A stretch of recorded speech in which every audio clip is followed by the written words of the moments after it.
Isaías capítulo 53. Vamos a leer a partir del versículo 4. ¿Quién ha creído a nuestro anuncio? ¿Y sobre quién se ha manifestado el brazo de Jehová? Quiere decir, Isaías, en estos versículos que vamos a leer ahora, Isaías va a hablar del amor de Cristo, pero antes de hablar ya empieza creando una interrogación. Dice: nadie me va a creer lo que voy a escribir aquí. Nadie, yo sé que nadie me va a creer. Mira, ya empieza escribiendo sabiendo que nadie le va a creer, que nadie va a entender lo que le va a escribir. Y a partir del versículo 4 dice: ciertamente llevó Él, y está hablando de Jesús, nuestras enfermedades, sufrió nuestros dolores, y nosotros le tuvimos por azotado, por herido de Dios y abatido. Pero Él, herido fue por nuestras rebeliones, molido por nuestros pecados.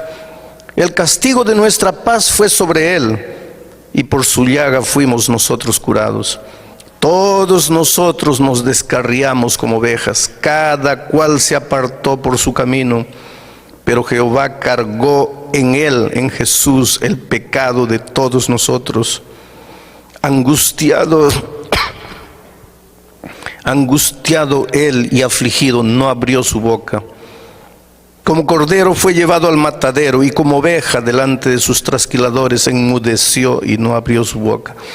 Yo estaba estudiando un día este texto con un judío, y cuando le di mi interpretación del texto, diciendo que aquí este texto estaba hablando de Jesús, del Mesías, porque ellos esperan un Mesías. El pueblo judío espera al Mesías todavía, porque para ellos el Mesías vendrá victorioso, glorioso, libertador.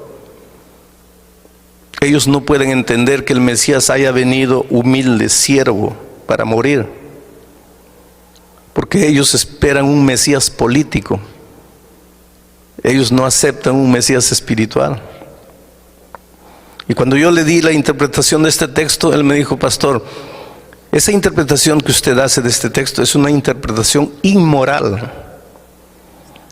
Y yo le pregunté: pero ¿por qué inmoral? La palabra inmoral es muy fuerte. Me dice: porque que un malo muera por lo que hizo, eso es justo, eso es moral. Pero que un bueno que no hizo nada muera por un malo, eso es inmoral.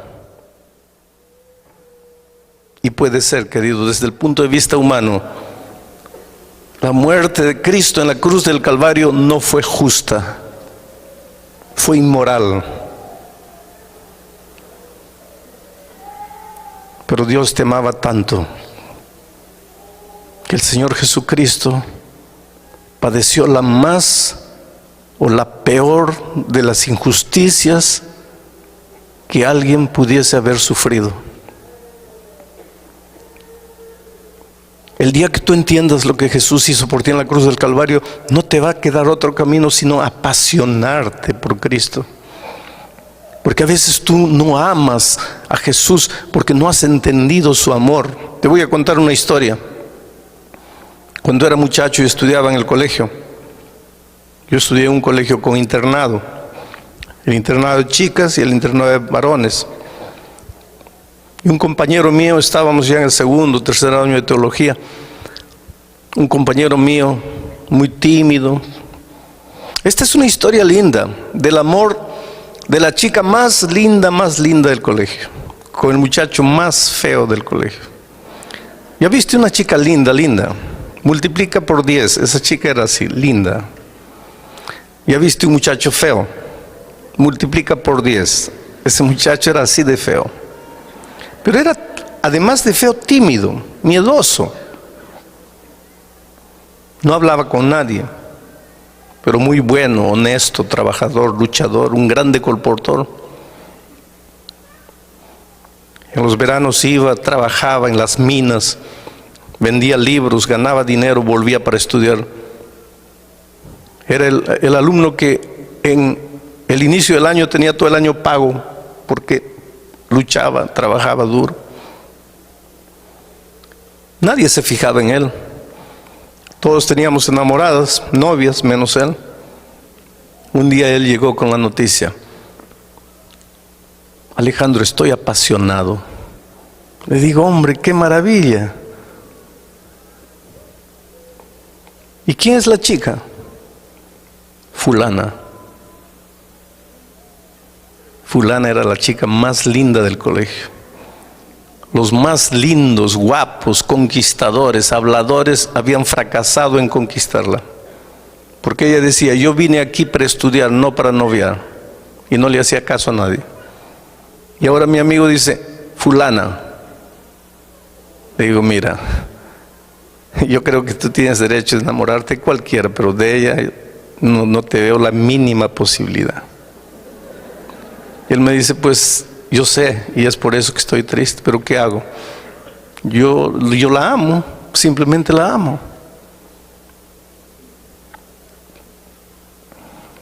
Los meses fueron pasando y él no podía arrancar ese amor de su corazón. Y la miraba de lejos, la observaba. No se atrevía siquiera a acercarse a ella. Un día anunciaron que ella se iba del colegio. Estaba debiendo 3 meses la mensualidad, no podía pagar, parece que la familia estaba atravesando dificultades. Ella se iba del colegio. Y cuando este muchacho se enteró que ella se iba porque estaba debiendo, se fue al gerente de la institución y le dijo así, miren, yo tengo todo el año pagado. Quien se va a ir de la universidad soy yo, me voy. Y con el resto del año que yo tengo pagado para mí, quiero pagar la cuenta a la chica. El gerente le dijo, pero ¿por qué? El dinero es mío y yo quiero hacerlo. Solo quiero una cosa, no le digan a ella que yo fui. Díganle que el colegio le está dando una beca, cualquier cosa, pero no quiero que ella sepa lo que yo hice. El muchacho se quedó un tiempo más sufriendo. La chica se quedó, ahora estaba pago. El muchacho estudió un poco más, en poco tiempo se iría a seguir colportando. Un día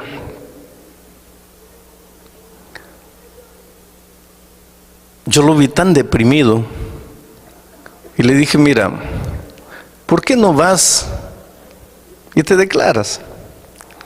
Lo peor que te puede suceder es que te diga no, pero por lo menos ya sacaste del corazón lo que tienes ahí.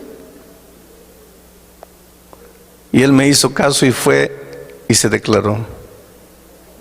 Y ella lo trató tan mal, tan mal. Le dijo algo así como, tú no tienes ojos, tú no te miras a ti mismo, tú no sabes quién eres. Dice, ¿cómo te atreves? Y lo encontré a este muchacho derrotado, arreglando sus cosas para irse. Me voy, no aguanto, no puedo quedarme aquí.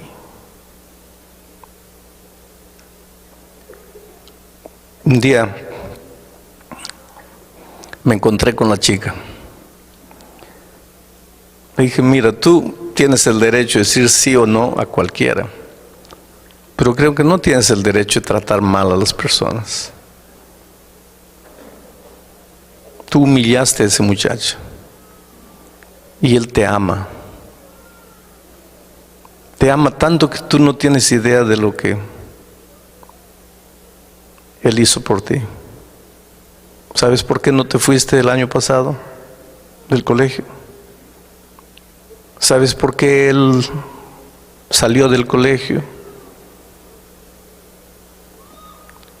No, porque yo recibí una beca. No fue una beca. fue él que pagó tus cuentas. Ella fue al gerente, agarró al gerente, le dijo, dime la verdad. El gerente le dijo, es verdad. Ella se sintió humillada, desapareció por unos días. Yo me arrepentí de haber dicho lo que dije. El tiempo pasó, 1 mes, 2 meses, y yo trataba de evitar esa conversación con mi amigo, con todos. Un día él me busca y me dice, tengo una noticia que no vas a creer. ¿Qué noticia? Estoy enamorando. Bueno, gracias a Dios, ya te libraste del otro sentimiento. No, estoy enamorando con ella. Le digo, no puede ser. Sí. Un día me encontré con ella. Le pregunté, ¿es verdad que estás enamorando con él? Sí. Pero tú no lo amas. Ella me dice, no, yo no lo amaba.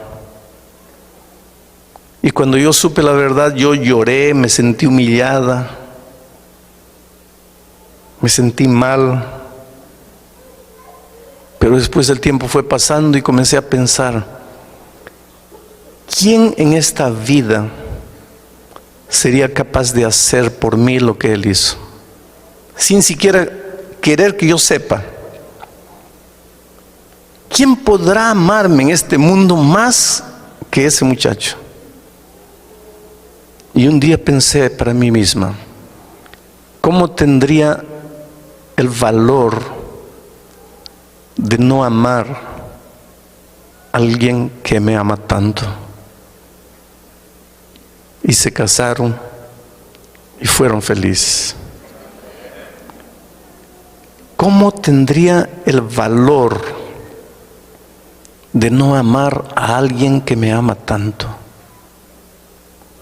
Yo creo que cuando tú entiendas el amor de Cristo, tú dirás como aquella muchacha, ¿cómo tendría el valor de no amarte, Señor Jesús, si tú me amaste tanto? El problema es que a veces tú no entendiste lo que es el amor de Dios, y te lo voy a probar de alguna manera esta noche. Quiero hacerles una pregunta. ¿Cuántos creen que Dios nos perdona los pecados? Levante la mano. Gloria a Dios. ¿Qué sería de nosotros si no tuviésemos esa esperanza, no? La maravillosa esperanza del perdón. Solo que cuando ustedes levantaron la mano, ustedes estaban pensando en un tipo de perdón que para Dios no existe. Ustedes estaban pensando en el tipo del perdón humano. Y tú vas a preguntar, pero pastor, ¿cuál es la diferencia? Te voy a explicar la diferencia. Yo tengo un muchacho, un hijo, y aquí hay un vaso de cristal, finísimo, una raridad. Y le digo, hijito, no toques. Abro paréntesis. Padres queridos, enseñen a sus niñitos desde que están gateando a no tocar lo que no tienen que tocar. Si ustedes quieren enseñarle eso cuando son adolescentes, ya es demasiado tarde. No es porque pequeñito, déjalo tocar, déjalo, pobrecito, no sabe lo que hace. No, nunca vas a ver lo que hace si tú no colocas límites desde cuando ellos todavía no aprendieron a raciocinar. Límites, la vida está hecha de límites. No te dejes llevar por la corriente frívola, vacía, hueca de este siglo que no conoce límites. Cierro paréntesis. Le digo a mi hijo, no toques esto. Hago un trato con él. Mira, hijito, si yo te veo tocando esto, mira, vas a recibir una palmada en la mano. ¿Está cierto? Está bien. ¿Entendiste? Entendí. ¿Qué te dije? Que si yo toco, recibo una palmada. Entonces, ¿estamos claros? Estamos. Me voy. 3 días después vuelvo y lo encuentro a mi hijo no solo tocando, sino destruyendo el vaso de cristal. Y cuando él me ve, ya sabe que nosotros teníamos un trato. Cuando Él me ve, inmediatamente sus ojitos se abren asustados y salen de su boca 3 palabras, 2 palabras: Padre o Papá, perdóname. Cuando Él dice Papá, perdóname, ¿qué es lo que está queriendo decir? En otras palabras, ¿qué está diciendo? Papá, no me pegues. Ahí yo lo miro, siento compasión y digo: está bien, hijito, te perdono. Cuando yo le digo: está bien, hijito, te perdono, ¿qué es lo que estoy queriendo decir? Está bien, hijito, no te voy a hacer nada. Mi hijo se va saltando feliz y yo también me voy contento. Perdoné a mi hijo, ¿sí o no? Claro, perdoné. Porque para nosotros el perdón es ausencia de castigo, liberación del castigo. Él erró, merecía el castigo, dijo: papá, perdóname. Mi corazón se enterneció, lo perdoné, está libre del castigo. ¿Perdoné o no perdoné? Perdoné. Ese es el perdón humano. Pero con Dios ese perdón no existe.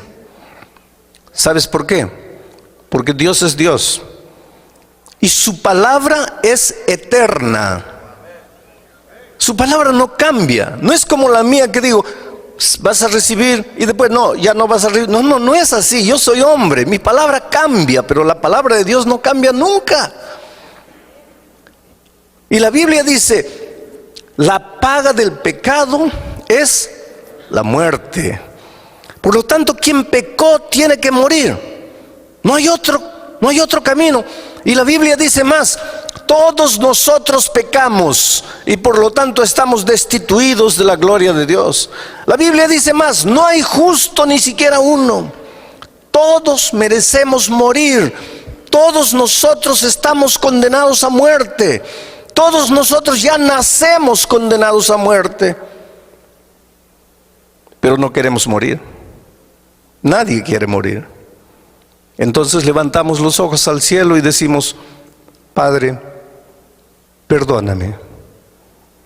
Cuando le decimos Padre, perdóname, ¿qué es lo que le estamos queriendo decir en otras palabras? Padre, yo pequé y merezco morir, pero no quiero morir. Si Dios fuese hombre, ¿sabes lo que diría? Ah, no quieres, hijito. Entonces está bien, hijito, puedes irte, ya estás perdonado. Si Dios fuese hombre, haría eso. Pero Dios no es hombre.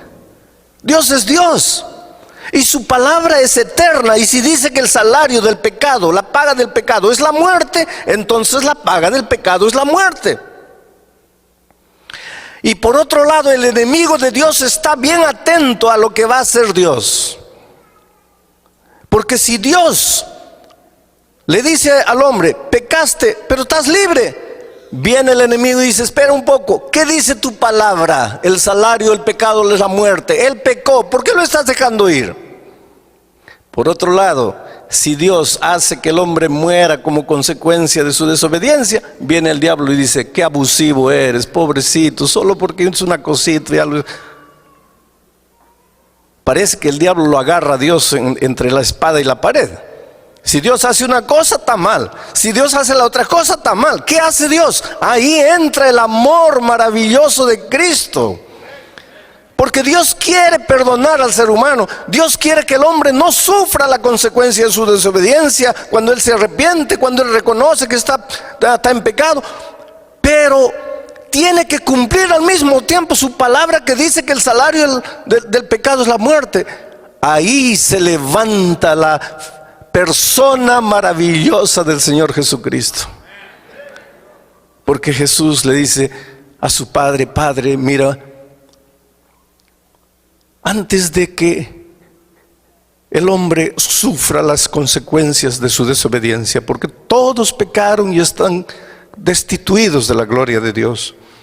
Todos pecaron y están condenados a morir. Pero Padre, antes que el ser humano sufra las consecuencias, déjame ir a la tierra como ser humano Y el Padre permite que su Hijo se haga hombre. Y el Señor Jesucristo viene a esta tierra como un ser humano. No se vistió de ser humano. No se disfrazó de ser humano. Se transformó en ser humano, humano como tú, pero nunca dejó de ser Dios. Fue plenamente Dios y fue plenamente hombre. No vamos a entender el misterio de la encarnación, pero vino y en esta tierra fue tentado en todo.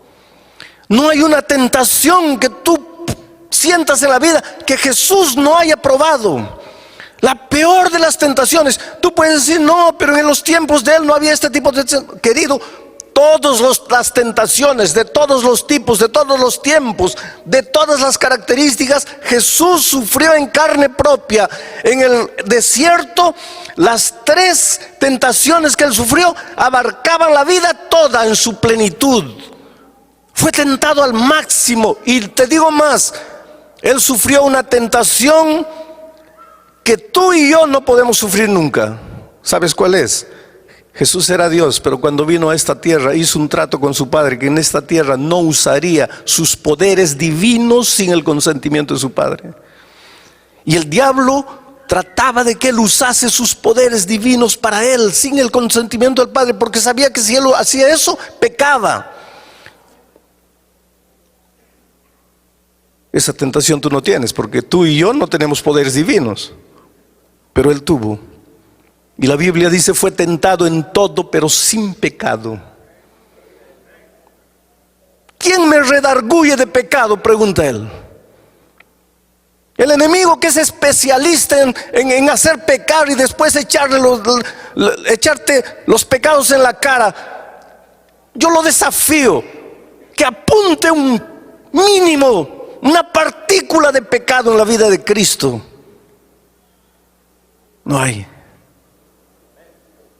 Por lo tanto, querido, Jesús como ser humano vino y obedeció, y por lo tanto, si obedeció, merecía la vida. El ser humano desobedeció, y porque desobedeció, merecía la muerte. Ahora Jesús, que obedeció y mereció la vida, él ya tenía la vida por ser Dios, pero como ser humano la conquistó una vez más por su obediencia fiel a la voluntad de Dios. Ahora Jesús se presenta delante de su Padre y le dice: Padre, en el principio eterno de la palabra dice que el hombre que peca tiene que morir, pero el hombre que no peca merece vivir. Yo fui a la tierra como ser humano. Fui tentado en todo, sin pecado. Yo merezco la vida como ser humano, aunque tengo la vida por ser Dios. Y el hombre merece la muerte. Entonces, Padre, en la palabra, en el principio eterno de tu palabra, no hay nada que diga que no puede haber un intercambio. Entonces la vida que yo conquisté porque obedecí, se la quiero entregar al ser humano. Y la muerte que el hombre merece porque desobedeció, la voy a tomar yo para mí. Y fue eso lo que sucedió en la cruz del Calvario. Un intercambio de amor. Pero qué fácil es decir: Jesús murió en la cruz del Calvario por mí. Oh, querido, yo quiero que entiendas una cosa. Jesús no era un loco suicida que tenía ganas de morir, no. Jesús era un ser humano, tan humano como tú y como yo. Él tenía instinto de conservación. Él no quería morir. Él era un ser humano completo, así como nosotros. Él tanto no quería morir que en la noche del Getsemaní lloró y sudó sangre. Y la ciencia prueba que en momentos de extremo sufrimiento el hombre es capaz de sudar sangre. Y si nunca te ha sucedido, perdóname, pero por más que hayas sufrido, no has llegado al momento del extremo sufrimiento. Él tenía tanto miedo de morir que aquella noche le dijo a su padre: Padre, pasa de mí este cálice. ¿Sabes lo que le estaba diciendo? Oh Padre, yo sé que mañana tengo que morir. Yo acepté eso. Tengo que morir, porque si yo no muero, va a morir la raza humana.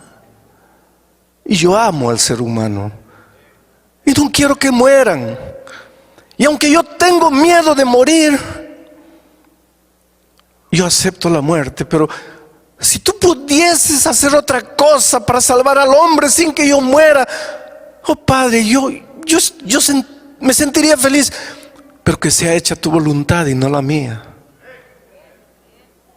Y yo imagino que ángeles vinieron del cielo y le dijeron: Señor, si quieres, el Padre nos mandó, vamos de vuelta.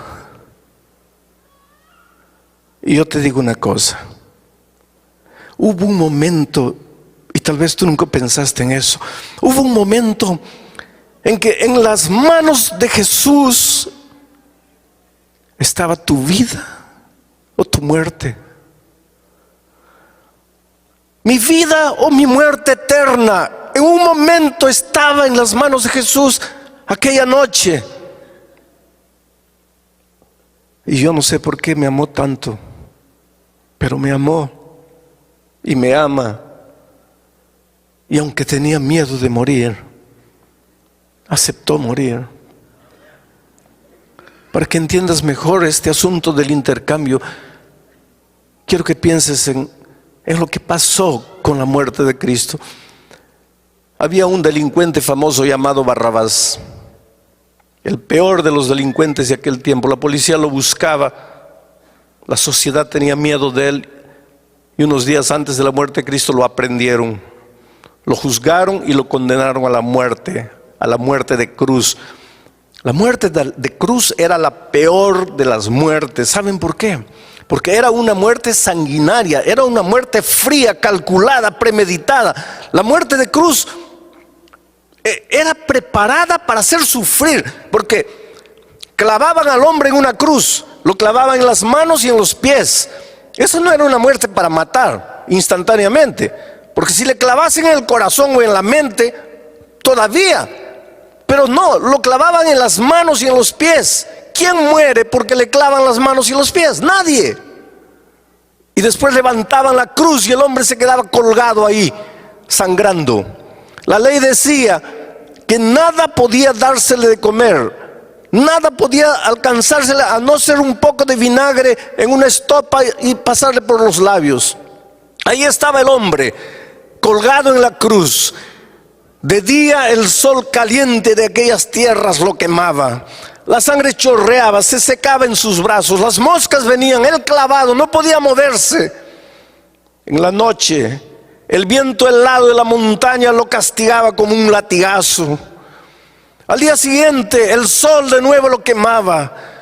A la noche siguiente, el látigo del frío de nuevo lo castigaba. Dependiendo de la resistencia física del delincuente, podía quedar un día, 2 días, 3 días, 4 días, 5 días. Llegaba un momento, porque la ley decía que solo podía ser sacado de la cruz cuando hubiese muerto, pero llegaba un momento en que el delincuente miraba y decía: por favor, mátenme, acaben con mi sufrimiento, no aguanto más. Y ese era el momento de la venganza de la sociedad. Nos hiciste tanto mal, nos hiciste sufrir, ahora muere. Siente el gusto de lo que hiciste con tanta gente inocente. Los peores asesinos, los peores delincuentes merecían eso. Y Barrabás fue condenado a ese tipo de muerte. Mandaron llamar al carpintero, porque había que preparar una cruz con las medidas del delincuente. Porque si el delincuente midiese 2 metros, ¿cómo lo iban a clavar en una cruz de 1,50? Entonces llamaron al carpintero. El carpintero tomó las medidas de Barrabás, tanto de largura, tanto de altura, etc. Fue, trabajó con la madera, seguramente colocó el nombre abajo, Barrabás, cruz de Barrabás. Llevó, recogió su dinero y se fue. Perdonen.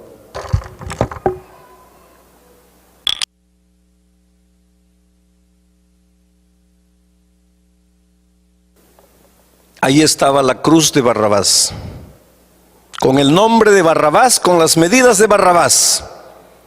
Y ahí estaba Barrabás para ser crucificado en esa cruz. Merecía la cruz. Pero 2 días antes, los judíos prendieron a Jesús y lo juzgaron. Un juicio mentiroso, un juicio injusto. ¿Casualidad? No. Por tras de todo eso estaba el amor maravilloso de Cristo por nosotros. Fue condenado a la peor de las muertes, a la muerte de cruz. Pilato no quería que Jesús muriese. Trató de defenderlo. Ustedes conocen la historia. Él pensó, ya sé cómo lo voy a defender. Mañana es fiesta y en las fiestas como esta soltamos un preso.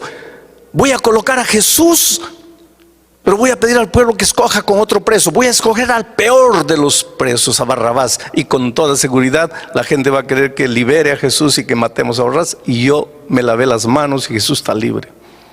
Y al día siguiente, ustedes conocen la historia, ahí fue Pilato y dijo, en ocasiones como esta libramos un preso. Aquí está Barrabás y aquí está Jesús. Barrabás que mató a tanta gente, Jesús que no hizo nada. ¿A quién quieren ustedes que suelte? Y Pilato casi enloqueció cuando escuchó del pueblo decir, suelta a Barrabás, crucifica a Cristo. Pilato no podía entender. Entró desesperado para el palacio. Vinieron los guardias, le sacaron las esposas a Barrabás. Yo creo que la persona que mejor entendió lo que quiere decir Jesús murió por mí fue Barrabás. Porque cuando se vio libre, yo imagino que Barrabás se comenzó a golpear la cara. Pensó, ¿qué pasa? Estoy despierto, estoy soñando, ya morí. ¿Qué pasa conmigo? Yo, Barrabás, estoy libre. Y este Jesús que no le hizo mal a nadie va a morir en mi lugar. Barrabás entendió lo que quiere decir Jesús murió en mi lugar. Oh, queridos, ya no había tiempo para llamar al carpintero para construir una cruz para Jesús. Además, ahí había una cruz vacante. Aquel viernes, cuando Jesús fue subiendo la cruz del Calvario, la montaña del Calvario, y cayó una vez, y otra vez, y otra vez, y otra vez. ¿Sabe por qué cayó? Porque Él no estaba cargando su cruz. ¿Y sabe por qué? Porque a Jesús nadie, nunca le preparó una cruz. ¿Y sabe por qué? Porque Jesús jamás mereció una cruz. Aquella tarde, Jesús estaba cargando la cruz de otro. La cruz de otro, con el nombre de otro, con las medidas de otro. Era otro el que tenía que morir ahí, no era Él.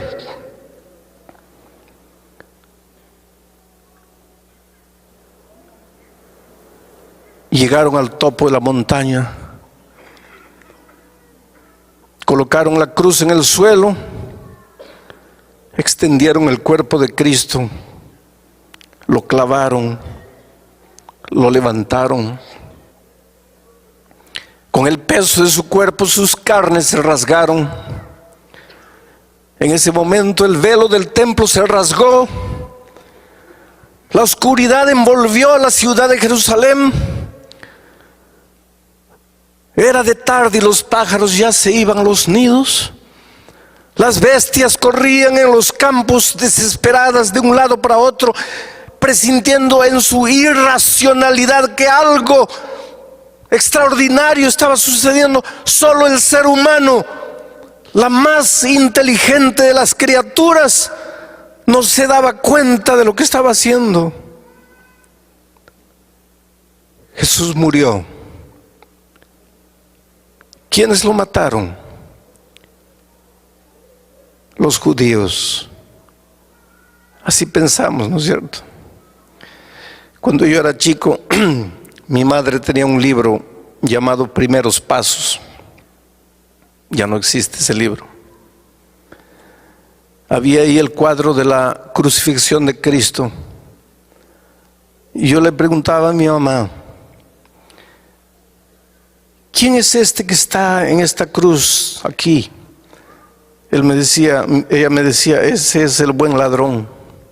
Y este otro, ese es el mal ladrón, hijo. ¿Y quién es este que está en el centro? Es el Señor Jesucristo, que murió por nuestros pecados. Y estos que están abajo, ¿quiénes son? Y mi madre se llenaba de ira y me decía, hijo, esos son los perros soldados que mataron a Cristo. Y toda mi vida crecí pensando que fueron los soldados que mataron a Cristo. Hasta que un día, echado en mi cama, mirando al techo, pensando en mis errores, en mis faltas, en mis desatinos, pidiendo perdón a Dios, me di cuenta que no fueron los soldados que mataron a Cristo. Fui yo. Era la única manera de salvarme. No había otra. Porque cada vez que me arrodillo para decirle, Dios mío, perdóname, ¿sabe lo que le estoy diciendo? Dios mío, no quiero morir. Y si Dios fuese hombre me diría, está bien, estás libre. Pero Dios no es hombre, es Dios, su palabra es eterna. Y me dice, hijo, pero está escrito, la paga del pecado es la muerte y tú pecaste. Señor, pero no quiero morir. Entonces solo hay un camino. ¿Cuántas veces conté la historia del pastor H.M.S. Richard, que fue el fundador del programa de La Voz de Profecía aquí en los Estados Unidos? Él cuenta que cuando era joven, cuando él era adolescente, le gustaba robar las manzanas del vecino en la chacra. Y un día la vecina se quejó y la mamá tomó una vara verde y le mostró la vara al hijo y le dijo, mira hijo, ¿estás viendo esta vara? Si la vecina vuelve a quejarse, ¿estás viendo la vara? Te voy a dar 5 veces con esta vara en las espaldas. ¿Me está escuchando? Sí, mamita. ¿Qué te dije? Que si vuelvo a robar las manzanas me das 5 veces. Entonces está claro, está claro. Pasó un día, 2 días, una semana, 2 semanas. Las manzanas estaban más lindas que nunca, más rojas, bonitas. La tentación es así. Y él no resistió y saltó, agarró 5 manzanas y cuando ya estaba cayendo de vuelta al patio, ahí estaba la mamá con la vara en la mano. Las manzanas rodaron y él se quedó asustado mirando a la madre y le dijo, mamita, perdóname. ¿Qué estaba queriendo decir? No me des. La mamá le dijo, no hijo, nosotros teníamos un trato. Si tú entrabas una vez más, yo te daba 5 veces. Entraste, tengo que darte. Pero mamita, por favor, perdóname. No hay perdón. Mamita, yo soy tu hijo, tú no me amas. se arrodilló pidiendo perdón a la mamá. ¿Y qué madre puede quedarse insensible cuando ve a su hijo arrodillado, llorando, pidiendo perdón? Y la madre le preguntó: hijo, ¿no quieres recibir los 5 varazos en las espaldas? No, mamita. Entonces levántate. Y él se levantó. Y la mamá le extendió la vara y le dijo: hijo, toma la vara. Y él agarró la vara y le dijo: mira, teníamos un trato. Si tú infringías más, yo te daría 5 veces con esa vara. Y tú infringiste. Mereces el castigo. Pero no quieres recibir el castigo. Y yo te amo tanto que vamos a hacer una cosa. En lugar de que yo te castigue a ti porque infringiste, tú me vas a dar 5 veces con esa vara en mis espaldas. El castigo se va a cumplir porque hubo infracción, pero yo te amo tanto que yo voy a pagar el castigo en tu lugar. Y el pastor Richard cuenta la historia y dice: yo no tuve el valor de castigar a mi madre por mi pecado. Pero nosotros, querido, sí tuvimos el valor de crucificar a Jesús en la cruz por nuestro pecado. Porque cada vez que tú te arrodillas para decirle: Dios mío, perdóname, ¿sabes lo que le estás diciendo? Yo pequé, Señor, y merezco morir, pero no quiero morir. Yo sé que merezco la muerte, pero no quiero. Y entonces Jesús te dice: hijo, solo hay una manera de que no mueras. ¿Cuál es, Señor? En lugar de que tú mueras, yo voy a morir. Tú me vas a quitar la vida. Y lo hicimos. Por eso, queridos, cuando yo miro a la cruz del Calvario, me pregunto como aquella muchacha del colegio: ¿cómo tendría el valor de no amar a alguien que me ama tanto? Pocas veces me emociono cuando predico, o quiero decir, pocas veces me descontrolo en mis emociones cuando predico. Pero nunca conseguí predicar el tema de lo que sucedió en la cruz del Calvario sin que mis emociones escapasen a mi control. Porque nunca tendré palabras para agradecer a Dios por lo que hizo por mí.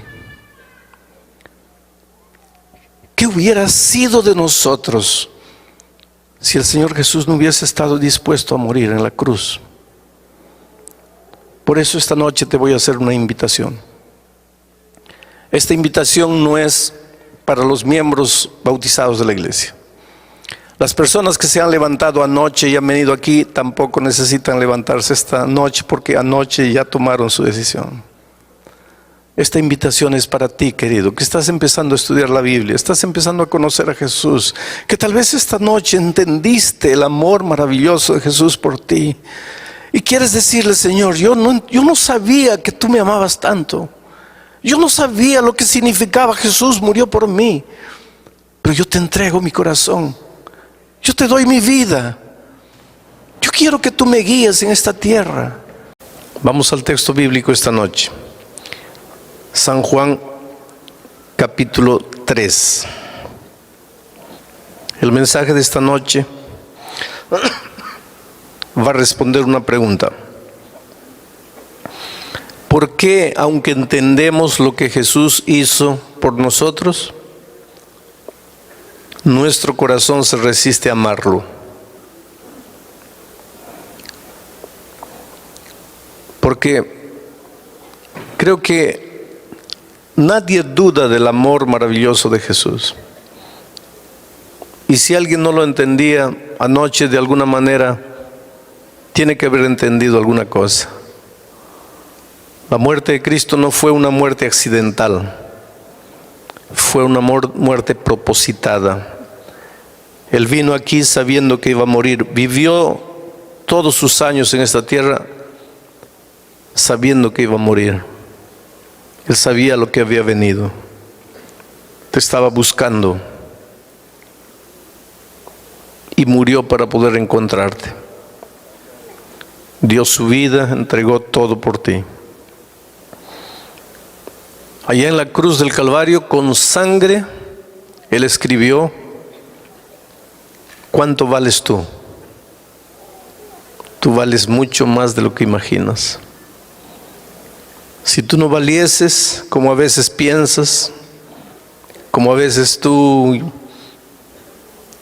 concluyes cuando te miras en el espejo de la vida y ves tus fracasos y derrotas, pero si tú no valieses, Jesús no habría muerto por ti. Lo bonito es que tú vales no porque tienes algo dentro de ti que valga. Lo que te hace valioso es el amor de Cristo por ti. Tú vales solo porque eres lo que eres. No tienes que hacer nada para merecer el amor de Dios. Basta ser y Él ya te ama. Pero a pesar que entendemos ese amor a veces, ¿por qué el corazón se resiste a amarlo? Esta noche lo vamos a entender. San Juan capítulo 3. Déjame leer a partir del versículo 3. Respondió Jesús y le dijo: de cierto te digo que el que no naciere de nuevo no puede ver el reino de Dios. Nicodemo le dijo: ¿cómo puede un hombre nacer siendo viejo? ¿Puede acaso entrar por segunda vez en el vientre de su madre y nacer? Respondió Jesús: de cierto te digo que el que no naciere de agua y del Espíritu no puede entrar en el reino de Dios. Lo que es nacido de la carne, carne es, y lo que es nacido del Espíritu, Espíritu es. No te maravilles de que te dije: os es necesario nacer de nuevo. El viento sopla de donde quiere, oyes su sonido, pero no sabes de dónde viene ni para dónde va. Así es todo aquel que ha nacido del Espíritu. Respondió Nicodemo y le dijo: ¿cómo puede esto hacerse? Respondió Jesús y le dijo: ¿tú eres maestro de Israel y no sabes esto?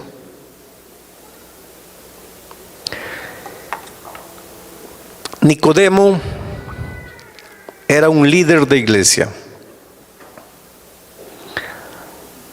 Nicodemo, trayendo la historia para nuestros días, sería el primer anciano de iglesia. Y cumplía todo y guardaba todo como el joven rico de la primera noche. Porque una iglesia, antes de nombrar a sus ancianos, analiza la vida conocida de ellos. Y solo se nombra hombres idóneos. Evidentemente Nicodemo, si era uno de los principales de la sinagoga, uno de los principales maestros de Israel, era porque había pasado el examen. Una vida aparentemente correcta, aparentemente perfecta.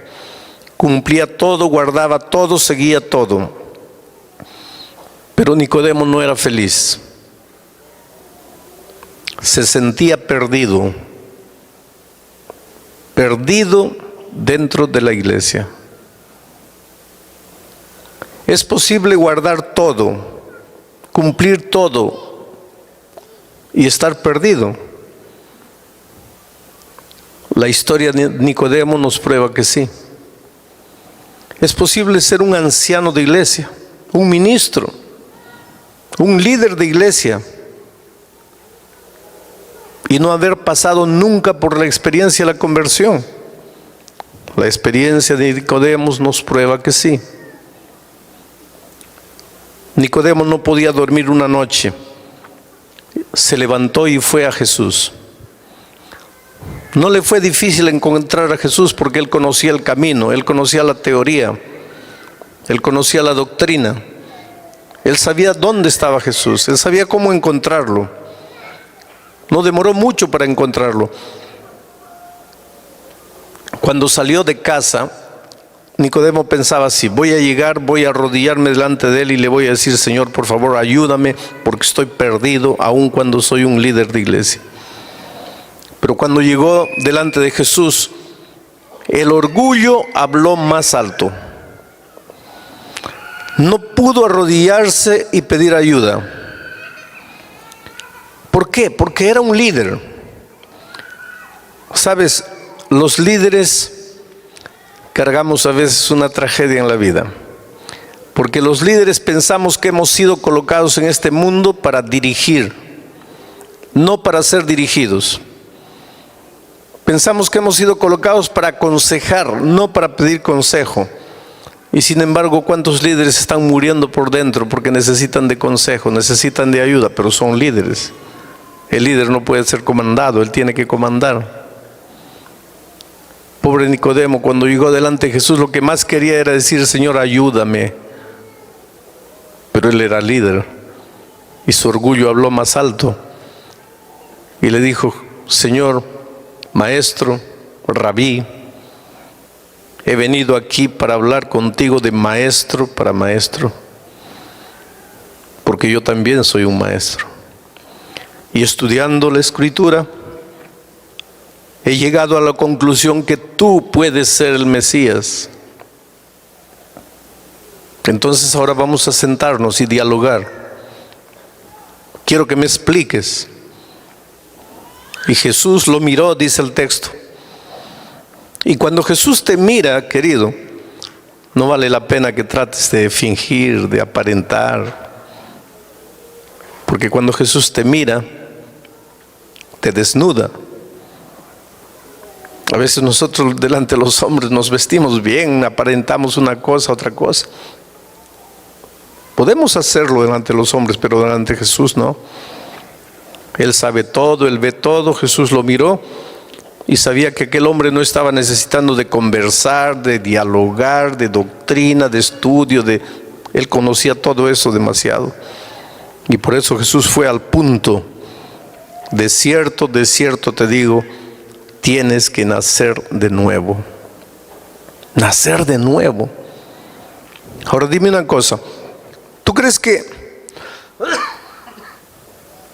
Nicodemo, que era un líder, no sabía lo que Jesús le estaba queriendo decir cuando le dijo: tienes que nacer de nuevo? Claro que sabía. Él era maestro. ¿Cómo no sabía? Pero se hizo el tonto. Porque Jesús le estaba diciendo: Nicodemo, tienes que ser convertido. Cuando Jesús le dijo: Nicodemo, tienes que nacer de nuevo, él sabía que Jesús le estaba diciendo: tienes que ser convertido. Ahora, que le digan a un pobre hombre que está esclavizado del vicio, que viene una vez a la iglesia y después 4 veces no viene, un mes después aparece, que le digan a él que no está convertido, puede ser. Pero que le digan al pastor Bullón que no está convertido, debe ser duro. Un golpe en el hígado. Que le digan al poderoso Nicodemo que no estaba convertido, no. Se hizo el tonto. Pero ¿cómo puede un hombre siendo viejo nacer de nuevo? ¿Puede entrar de nuevo al vientre de la madre? Y Jesús lo miró y le dijo: Nicodemo, para con eso. Tú sabes lo que estoy hablando. Yo te estoy hablando de conversión. Yo te estoy hablando de nacer del agua y del Espíritu. Y Jesús todavía después se demora un poco explicándole que el misterio de la conversión es un trabajo que no se ve, pero se siente. Es como el viento que tú sientes, pero no ves. Y la historia bíblica dice que Nicodemo dio media vuelta y se fue. Mi tema esta noche es la conversión. Mientras no pasemos por la experiencia de la conversión, no hay cómo amar a Dios, por más que entendamos su amor. Hay muchas preguntas que tú traes en la vida que esta noche van a ser aclaradas. Esta noche vas a llevar respuestas que muchas veces te has hecho en la vida espiritual y no has tenido. Conversión. La tragedia para nosotros los hispanos es que hay dos palabras parecidas. La palabra conversión y la palabra convicción. Convicción y conversión no son la misma cosa. Conversión tiene que ver con transformación de la vida y convicción tiene que ver con cambio de ideas. ¿Sabes lo que pasa con nosotros? Un día estábamos andando por la vida y nos encontramos con alguien que nos enseñó la Biblia. Y a medida que leíamos la Biblia, descubrimos cosas interesantes, porque yo pensaba que era de esta manera y ahora la Biblia me dice que es de esta manera. Yo pensaba que era de este color y ahora la Biblia me prueba que es de este otro color. Yo creía que era en este día, pero la Biblia me muestra que es este otro día. Yo pensaba así, pero la Biblia, y como soy un hombre sincero, voy aceptando lo que la palabra de Dios me dice. Y entonces mi manera de pensar cambia. Cambian mis convicciones, cambian mis ideas. Y finalmente yo entiendo que debo ser bautizado. Y me bautizo. Y cuando salgo del agua, levanto las manos al cielo y digo así: gracias a Dios, ahora estoy convertido. Yo tendría mucho cuidado de decir estoy convertido, porque estoy convencido con toda seguridad. Estás convencido de que esto es así porque la palabra de Dios lo dice. Pero de estar convencido a estar convertido hay mucha distancia. Porque convicción es cambio de ideas, pero conversión es cambio de vida. Y hay muchos cristianos, aunque te asustes, que se han bautizado porque han sido convencidos, pero nunca han sido convertidos. En otras palabras, en la iglesia hay muchos cristianos que nunca pasaron por la experiencia de la conversión. Y pastor, si no fui convertido, ¿cuál es el resultado? Te lo voy a explicar. Y te lo voy a explicar con una ilustración. Mira, voy a hacer una ilustración y me voy a mover bastante en el púlpito ahora. Vamos a imaginar que yo soy un lobo. Soy un lobo. Y un día estoy viviendo mi vida de lobo, aullando, cazando animales vivos, matándolos, comiendo. Bueno, mi vida de lobo, libre al viento, corriendo, robando, asaltando. Soy un lobo. Vivo mi vida de lobo salvaje. Y un día estoy andando por ahí y veo un rebaño de ovejas. Y las comienzo a observar. Primero las observo queriendo comérmelas, porque soy lobo y ellas son ovejas, y tan lindas, y blanquitas, y gorditas. Y las miro, las comienzo a observar. Pero me impresiona la vida de las ovejas, porque no pelean, no gritan, no vociferan, no se matan unas a las otras. Son tranquilas, pastan ordenadas, siguen a su pastor. Y yo quedo impresionado y pensando, qué interesante la vida de las ovejas. Sigo observando y descubro que las ovejas tienen un libro, un manual de ovejas. Y me compro la Biblia de las ovejas. Y comienzo a estudiar y a estudiar. Y las verdades de ese libro me emocionan y me tocan. Y yo me doy cuenta que la mejor vida en este mundo es la vida de una oveja. Pero yo soy lobo.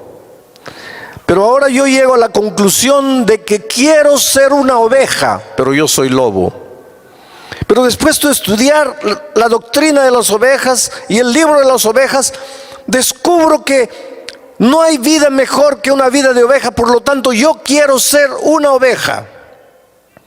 Solo que hay un pequeño problema. Yo soy lobo. Yo nací lobo. Y no basta querer ser oveja. ¿Tú ya viste un gato transformarse en perro? ¿Un loro transformarse en águila? ¿Un toro transformarse en camello? No, eso no es. Si eso aconteciese, si eso sucediese, sería un milagro. Que un lobo de repente, en un segundo, ya no es más lobo, es oveja. Eso solo puede ser un milagro, porque eso no es nada normal. Yo como lobo puedo quedarme aquí 100 años, quiero ser oveja, quiero ser oveja, quiero ser oveja. Voy a morir lobo, porque nací lobo. Tengo naturaleza de lobo, sangre de lobo, diente de lobo, boca de lobo, paladar de lobo, gustos de lobo. Soy lobo. Solo que soy un lobo en conflicto. Porque mi cabeza me dice que la mejor vida es la vida de las ovejas. Pero yo soy lobo.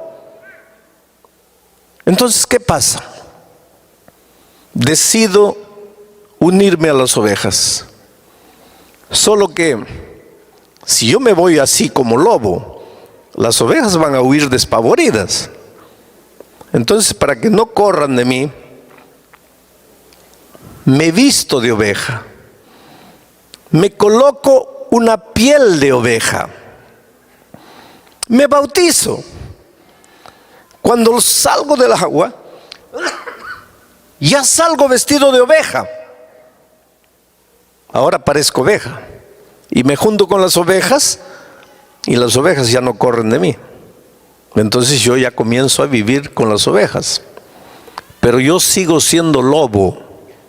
Yo nunca dejé de ser lobo. Bueno, llega la hora de comer. Todas las ovejas se van a comer pasto. Y meten la mano, la boca al pasto. Y comen con una delicia, con un placer el pasto. Y yo también llevo el pasto a la boca. Y no le siento sabor ninguno. Porque soy lobo. Yo no soy oveja. Pero he prometido que voy a vivir como oveja. Inclusive antes de colocarme la ropa de oveja, me hicieron levantar la mano 27 veces. Y yo dije, prometo, prometo, prometo. Y ahora no da. Y ustedes saben que las ovejas rumian, porque tienen 4 estómagos. ¿Qué quiere decir rumiar? La comida viene aquí, mastican, va para un estómago, vuelve, siguen masticando, va para el otro estómago, vuelven, siguen masticando. Y toda la noche las ovejas se pasan moviendo la boca. Y no sé cómo duermen, pero es naturaleza de oveja. Las ovejas duermen moviendo la boca. El lobo solo tiene un estómago. Pero ya que ve a todas las ovejas moviendo la boca, él también toda la noche moviendo la boca. Solo que hay un problema. Si él mueve la boca, no duerme. Y si duerme, no mueve la boca. Cuando amanece la mañana siguiente, todas las ovejas están bien descansadas y el pobre está muriendo de sueño porque no ha dormido nada. Y ya las ovejas salen a trabajar y el pobre lobo también. Y bueno, este es un lobo de palabra. Ha prometido y lo va a cumplir. Y con fuerza de voluntad, con dominio propio, durante 1 año, 2 años, 3 años, consigue vivir la vida de oveja siendo lobo. Es una vida contra su naturaleza, porque él es lobo. Está viviendo una vida que no le pertenece, una vida que no es para él. Las ovejas lo viven de manera natural, pero él es lobo. Él se esfuerza para vivir una vida que no es la de él. un día no aguanta más, no aguanta. Un año está bien, 2 años, 3 años. Un día, mira para aquí, no hay ninguna oveja, no hay hermano oveja, no hay papá oveja, pastor oveja, anciano oveja, no hay nada. Entonces se va, se separa de las ovejas en la punta de los pies.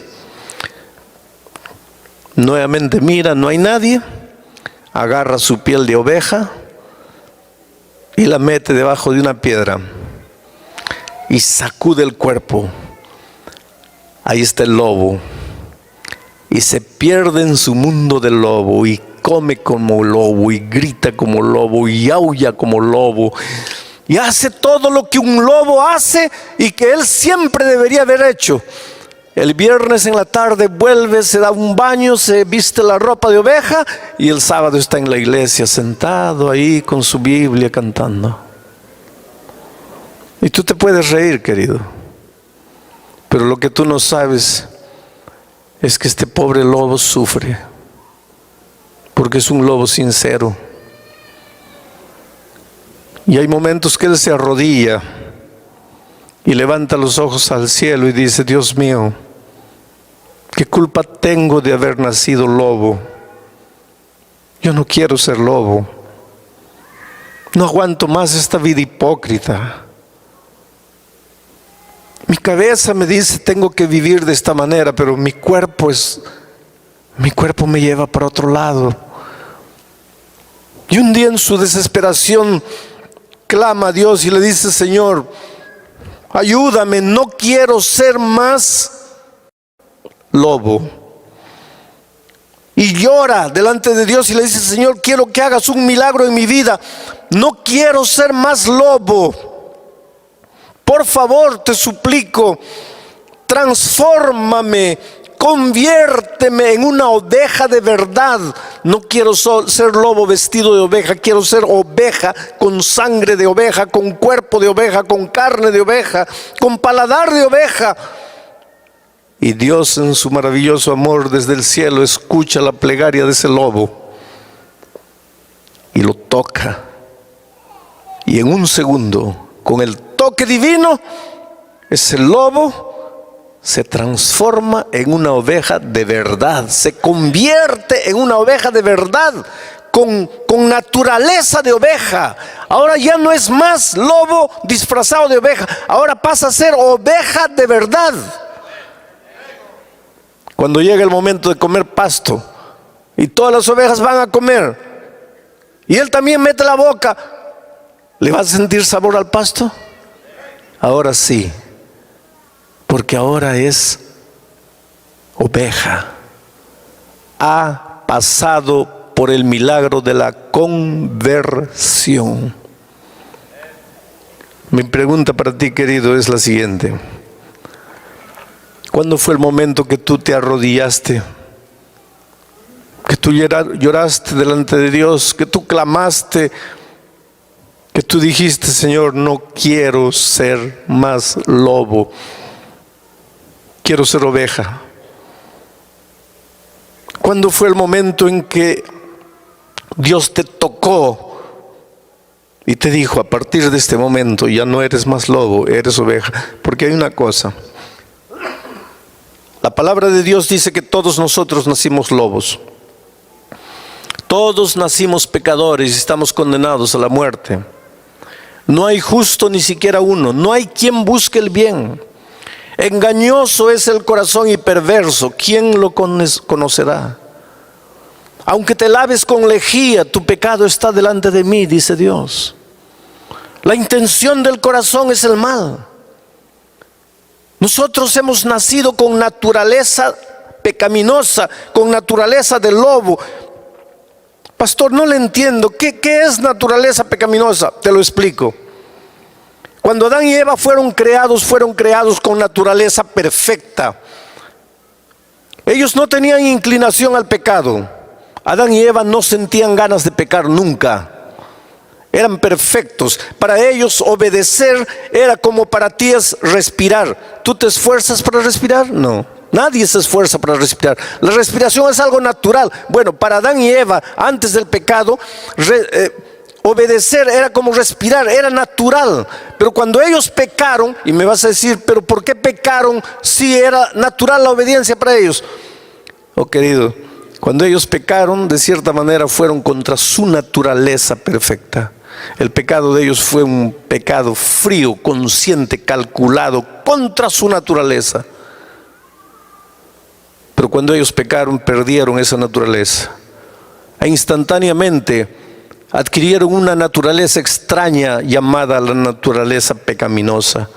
¿Y qué es esta naturaleza? Lo contrario de la naturaleza perfecta. Con la naturaleza pecaminosa, ahora lo que era natural como respirar, ya no era obedecer, ahora era el pecado, el mal, la desobediencia. Y todos nacimos, cuando vinimos a este mundo, vinimos trayendo la naturaleza pecaminosa, la naturaleza del lobo. Y cuando un día nos encontramos con la palabra de Dios, descubrimos que queremos ser ovejas. Pero hay un pequeño problema: nosotros nacimos lobos, todos. Y para ser oveja no basta querer ser oveja. No basta que las ideas cambien, que los pensamientos cambien, que la doctrina cambie. Para ser oveja hay que pasar por el milagro de la conversión. Mi pregunta es: ¿cuándo fue el momento que el Espíritu de Dios te tocó y te transformó completamente? Si no llega ese momento en tu vida, vas a vivir toda tu vida queriendo ser bueno, sin conseguirlo. Vas a vivir una vida de fracaso, de derrota dentro de la iglesia. Vas a pasar noches y noches llorando, arrepentido, pidiendo perdón a Dios, hasta que un día o te vas de la iglesia definitivamente, porque crees que es más sincero abandonarlo todo que quedarte viviendo una vida hipócrita dentro, o entonces te quedas y caes en el cinismo espiritual, en que no sientes más dolor, viviendo una vida dupla, una vida doble, aparentando una cosa dentro de la iglesia y viviendo otra realidad triste fuera de ella.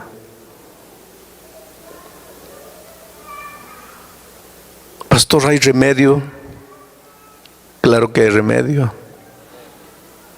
Es hacer lo que el lobo de la ilustración que acabo de hacer hizo. Es un día ir a Jesús y decirle: Señor, yo nací malo. Yo nací con naturaleza pecaminosa. Me gusta hacer el mal. Está dentro de mí. Es una inclinación que me lleva, por más que yo te digo, por más que te prometo, por más que no quiero, está ahí dentro de mí. Pero no quiero ser así. No quiero. Quiero ser oveja. Pero eso no depende de mí. Entonces haz un milagro. Mata el lobo y crea una oveja dentro de mí. No quiero comer el pasto con el paladar del lobo. Quiero comer el pasto con paladar de oveja. Y Dios desde el cielo te mira y se compadece de ti y te toca. Y en ese momento nace la nueva criatura. Pablo dice: ahora somos nuevas criaturas. Hemos nacido en Cristo. Oh querido, si tú quieres volverte un cristiano de verdad, tienes que pasar por el milagro de la conversión. Quiero decirte algunas cosas. Mira, la conversión no es igual para todos. Hay algunos que en el momento de su conversión lloran. Es un momento supremo. Sientes alguna cosa. Hay otros que nunca sienten nada. Pablo, para pasar por la conversión, tuvo que caerse del caballo una noche oscura en el desierto de Damasco. Jonás, para pasar por la experiencia de conversión, a pesar de ya haber sido un profeta, tuvo que descender y ser tragado por un grande pez. Dios a mí me llevó ahí a la selva, a caer en las profundidades para descubrir mi realidad espiritual. Pero Timoteo nunca cayó del caballo, nunca fue tragado por una ballena y sin embargo fue convertido. Quiere decir, no es el hecho de que porque no te has caído de un abismo, porque no esto o aquello, no estás convertido. No, no, tú puedes estar plenamente convertido. Puedes haber nacido y crecido en la iglesia y nunca haber pasado por nada especial así, pero estar convertido. Pero en algún momento tienes que ser consciente de que le has pedido a Dios una nueva naturaleza. Otra cosa más, ¿cuánto dura la conversión? ¿Cuánto necesita Dios para convertirme? 1 segundo. Mas pastor, yo he escuchado que a veces una persona lleva muchos años para convertirse. No. Puede llevar muchos años el Espíritu de Dios buscándote. Eso puede llevar muchos años. Tú diciendo no, el Espíritu corriendo atrás, tú no. Eso te puede llevar 10 años, 20. A mi padre le llevó 34 años. Pero cuando tú dices, sí, Señor, acepto, estoy aquí, Dios solo necesita de 1 segundo para transformar tu vida. Lo que puede llevar toda tu vida y te va a llevar toda la vida es también aprender a convivir con la naturaleza de oveja. Eso te lleva toda la vida, porque es el proceso del crecimiento. Cuando la ovejita nace, no puede ni quedarse en pie. No tiene cachos para defenderse el corderito. Pero tú ves un cordero enorme ya de adulto, es otra cosa.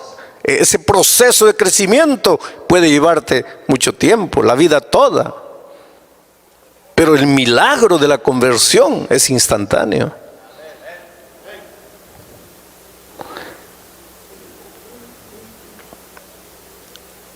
Hace muchos años atrás yo estaba en el inicio prácticamente de mi ministerio haciendo una campaña evangelística en una favela, en una barriada, en un pueblo joven, una villa miseria, como quieran llamarle.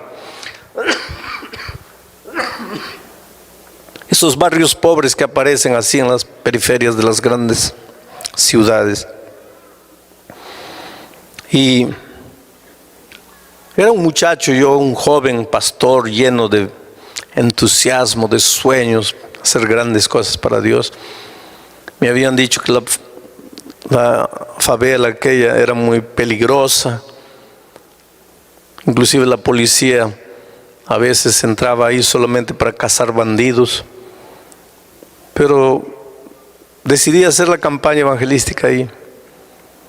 Un día, cuando estaba preparando el terreno, mientras bajaba por las calles oscuras de esa favela, 2 muchachos me agarraron, me colocaron un cuchillo en el pecho. Yo levanté las manos y les dije, miren, no me hagan nada. Yo soy un pastor, yo predico el evangelio, no le hago mal a nadie. Yo sé que ustedes necesitan vivir, necesitan dinero, llévense lo que tengo. Está mi cartera, está mi reloj, tenía una caneta bonita de oro que me habían regalado.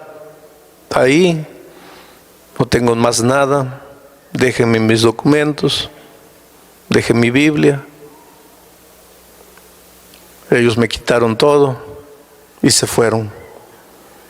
Me quedé temblando cuando ellos se fueron.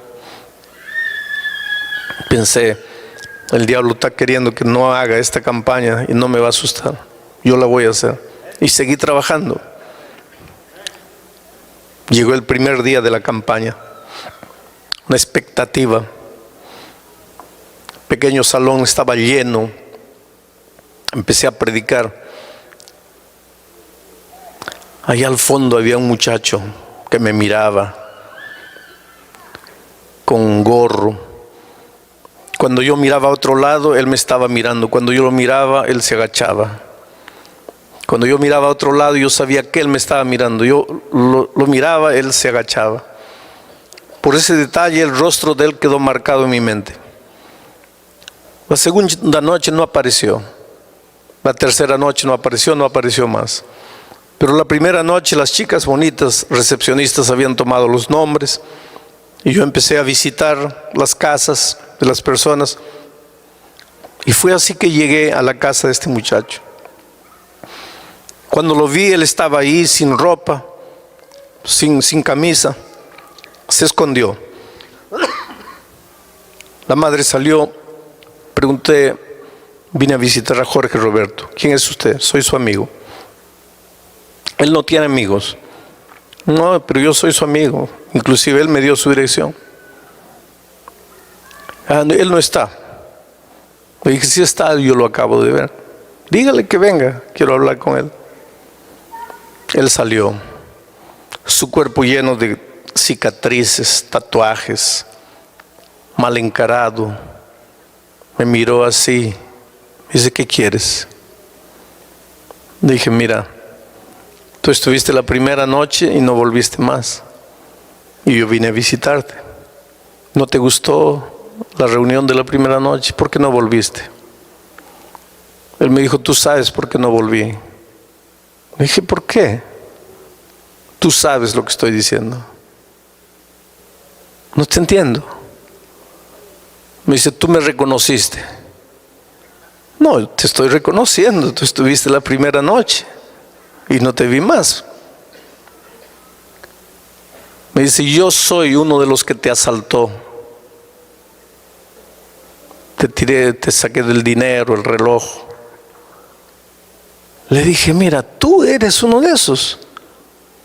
La noche que me asaltaste estaba oscuro, no te vi. Pero ya que me estás confesando, ¿dónde está mi dinero? Me dice, no, no tengo más nada. Le dije, pero me tienes que pagar. Sí, pero yo no tengo nada. Entonces vamos a hacer una cosa. Si tú vuelves todas las noches a las reuniones, y en esos tiempos hacíamos campañas de 90 noches sin parar. Eran otros tiempos. Los pastores de edad aquí deben recordar esos tiempos de evangelismo grande, ¿no?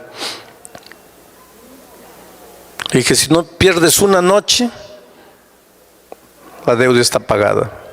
Ahora, si tú no vas, tienes que pagarme. Fue así que él comenzó a aparecer. Todas las noches aparecía, se sentaba ahí atrás, se levantaba así como para certificarse que yo lo había visto, como diciendo, mira, estoy pagando aquí. Antes de terminar la reunión se iba. Él aparecía en la mitad de la reunión, quedaba 2, 3 minutos, se iba. Ustedes saben que esa gente respeta mucho su palabra. Es admirable como ellos tienen un código de honra que es admirable. Pero una noche yo estaba predicando el tema de la conversión y parece que eso le interesó y él se quedó. Y durante el mensaje lo vi temblar y lo vi llorar. Y lo vi llorar casi a gritos. Y aquella noche, cuando todo el público salió, yo estaba en la puerta despidiendo a la gente, él no salió. Y cuando vine, él estaba sentado en la primera fila y me senté al lado de él y le dije, hola Jorge. Él estaba llorando y me dijo, eso que predicaste es verdad. Dios puede cambiar a cualquier ser humano en un segundo. Le dije, sí, es verdad. Él me dijo, no, eso puede ser verdad para cualquiera, pero no para mí. A mí Dios no puede cambiarme. Le dije, claro que te puede cambiar. No, no puede cambiarme a mí. Tú dices eso porque no me conoces. Si conocieses mi vida, no dirías que puede cambiarme. A mí no me puede cambiar. Le dije, pero ¿qué hay en tu vida que Dios no pueda cambiar? Y ahí él me contó su historia. Él nació en un prostíbulo. Su madre trabajaba allí. Él nunca supo quién fue su padre. Cuando pequeño, las otras mujeres que trabajaban ahí cuidaban de él mientras la mamá vendía su cuerpo. Él aprendió a andar respirando la basura de esta vida. Me dijo, yo tenía 9 años cuando en el barrio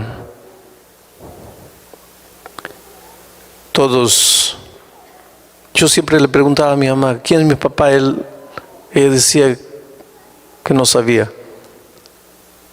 Y un día ahí en el barrio los muchachos me explicaron por qué yo no sabía quién era mi papá. Y ese día tuve odio de mi madre.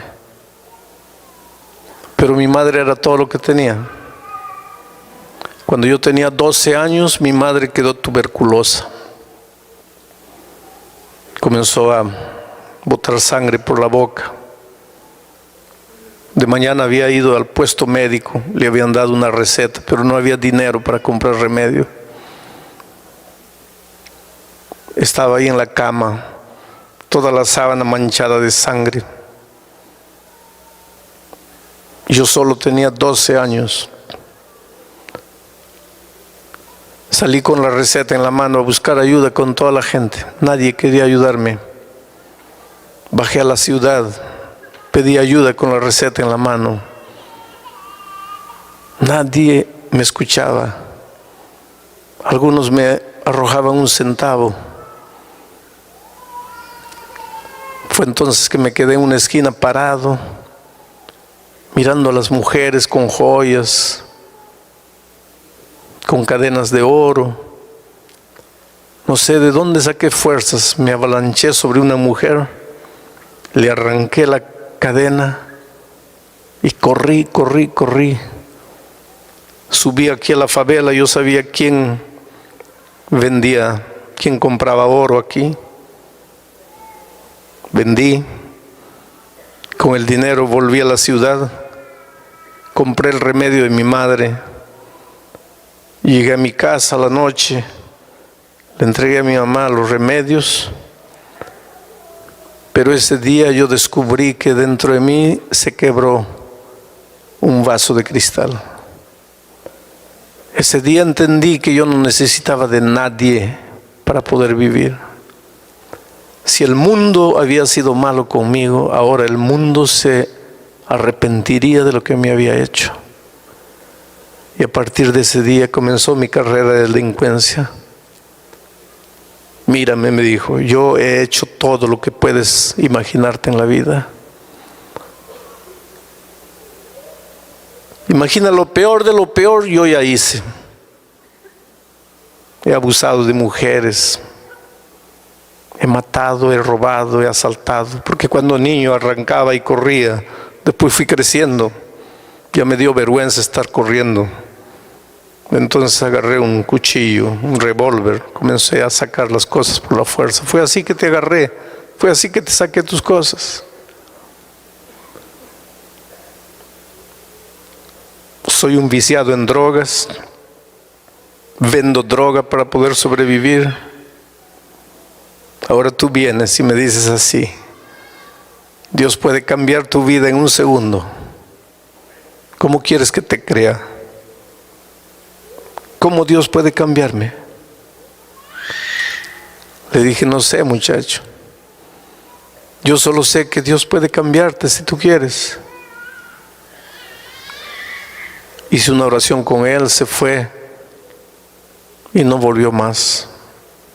No volvió una semana, no volvió 2 semanas. Un día yo estaba terminando ya la predicación cuando la madre de él apareció allá en la puerta y me comenzó a hacer señales. Terminé la predicación, fui a hablar con ella. Me dijo, por favor, venga a mi casa. Jorge, está mal y lo necesita. Y fui corriendo. La madre en el camino me contó lo que había pasado. Esa tarde Jorge llegó a la casa y empezó a andar como un león enjaulado dentro de la sala de un lado para otro. Y decía así: quiero droga, necesito droga, pero no puedo usarla más, porque Jesús cambió mi vida. Pero a medida que el tiempo pasaba, el deseo de la droga iba aumentando. Y él andaba enloquecido dentro de la sala, golpeando con los puños la pared. Y en una de esas dio un cabezazo en la pared y se abrió una herida y la sangre comenzó a salir. Y la madre le dijo: hijo, pero si necesitas droga, anda, busca, pero no te revientes. Y él le dio un golpe a la madre y la tiró al suelo. Y después, cuando vio a la madre en el suelo, se dio cuenta de lo que había hecho y la recogió y le dijo: mamita, perdóname, pero es que estoy loco, necesito droga, pero no puedo usar más, porque Jesús ya cambió mi vida. Y entonces le dijo: mamá, amárrame con la cuerda aquí al poste de la cama, amárrame, porque si tú no me amarras, yo voy a buscar droga y yo no quiero más, porque Jesús cambió mi vida. Y la madre lo amarró y le dijo: ahora anda a la iglesia, el pastor debe estar ahí, llámalo. Y yo llegué, y cuando lo vi, él me gritó, me insultó. Después se calmó, lo desaté, temblaba, estaba amarillo, sudaba, temblaba horriblemente. Me miró y me dijo: ¿será que voy a lograrlo? Le dije: claro, Jesús ha cambiado tu vida, lo vas a lograr. Fue ahí que empezó la grande lucha de este muchacho. Todas las noches aparecía. Cuando no aparecía, yo sabía que se había drogado. Un viernes de noche, me acuerdo, él no apareció. Yo fui a buscarlo a la casa. La madre me dijo: no ha aparecido toda la noche anterior, no ha aparecido todo el día, debe haber vuelto a las drogas. Yo sabía dónde lo encontraría. Fui allá, un antro de perdición. En medio del humo, del cigarro, de aquel ambiente sórdido, me reconoció y me dijo: mira, ándate, vete, no pierdas el tiempo conmigo, yo estoy perdido, yo no puedo más, para mí acabó. Le dije: no acabó. Me dijo: ¿qué haces aquí? Tú eres un pastor, ¿qué haces en este lugar? Le dije: estoy haciendo lo que Jesús haría. Jesús lo dejó todo allá y vino aquí, por mí y por ti. Yo estoy aquí para ayudarte. Él lloraba, se arrodillaba, le pedía a Dios. Aparecía una semana en la iglesia, después desaparecía, volvía. Pero te digo una cosa, querido, y escúchame bien lo que te voy a decir. No hay nada debajo del cielo. No hay nada y no hay nadie que te pueda obligar a hacer algo que tú no quieres cuando Jesús ha transformado tu vida. El diablo puede tentarte, el diablo puede hacer lo que quiera, pero necesita tu consentimiento. Si tú no le das el consentimiento, él no puede. Y te digo otra cosa, no hay nada, no hay vicio, no hay nada de lo cual Dios no pueda libertarte si tú clamas. Aquel muchacho clamó a Dios y Dios le escuchó y lo libertó completamente del pecado. Yo lo ayudé a buscar su primer empleo. Me acuerdo que era un viernes cuando él recibió su primer sueldo y ni siquiera esperó a ir a la iglesia. Él vino del trabajo directo a mi casa, trayendo su diezmo. Y me dijo así: es el primer sueldo de trabajo honesto, el primer dinero de trabajo honesto. Aquí está lo que es de Dios.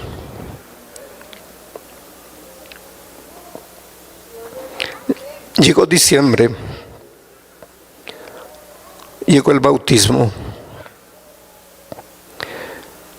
Mucha gente me decía: usted se va a arrepentir de bautizarlo. Pero él se bautizó. Y fue un grande muchacho dentro de la iglesia. Un año después me transfirieron de distrito. Me fui a la selva. Volví de vacaciones un año después. Y los hermanos corrieron a darme la noticia. Su amigo Jorge Roberto murió. Les dije: ¿cómo? Un sábado de mañana, en la puerta de la iglesia, mientras el pastor despedía a los hermanos después del culto, 3 ex compañeros de fechorías, ex delincuentes, o 3 delincuentes, lo agarraron y nadie se dio cuenta porque pensaban que estaban jugando, y le metieron 7 cuchilladas en el cuerpo. Jorge se desplomó. Los asesinos desaparecieron. Los hermanos corrieron para ayudarlo. Y él dijo: no me toquen. Creo que voy a morir. Pero estoy bien. Dios me encontró, me perdonó, me salvó. Estoy en paz. Los hermanos lo colocaron en un carro. Era difícil la salida. Había un diácono que tenía la cabeza de él entre las piernas. Ese diácono me dijo que antes de llegar al hospital él abrió los ojos y le dijo: hermano, hágame un favor, dígale al pastor Bullón que nos encontramos cuando Jesús venga.